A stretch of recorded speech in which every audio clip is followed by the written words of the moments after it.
So I'm getting ready to paint a couple of boxes, and I was debating whether to make chalk paint or milk paint. So I figured let's have some fun and make both. So when making chalk paint, you need a flat latex paint and some sort of chalk component. You can either use plaster of Paris, calcium carbonate, baking soda, or grout. They all act a little different, and my favorite is calcium carbonate, which is what chalk is made out of. So to make this paint is really simple. Here you can kind of try different ratios. However, I found that 2 parts calcium carbonate to 3 parts paint works really good.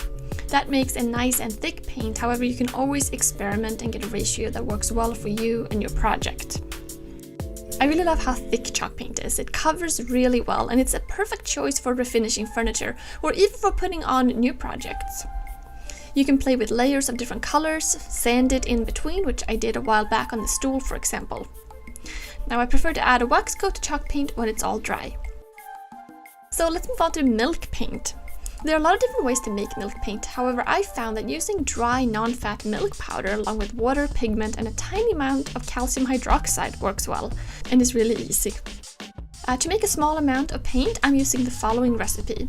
Half a cup of milk powder, 1 teaspoon of pigment, 1 dash of calcium hydroxide, and 2 tablespoons of water. Now you can kind of adjust the water level a little bit until you get a good consistency.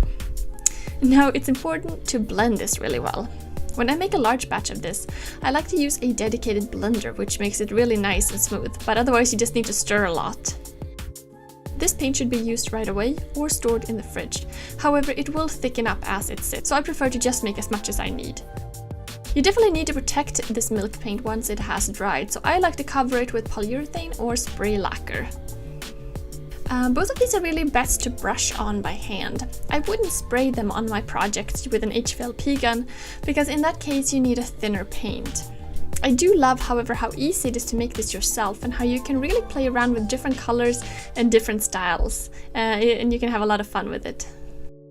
I'd say visually the biggest difference between chalk paint and milk paint is that chalk paint is extremely matte, very chalky, and milk paint actually has quite a bit of gloss to it from the milk sugars. Then of course you can put it on any additional finishes you'd like.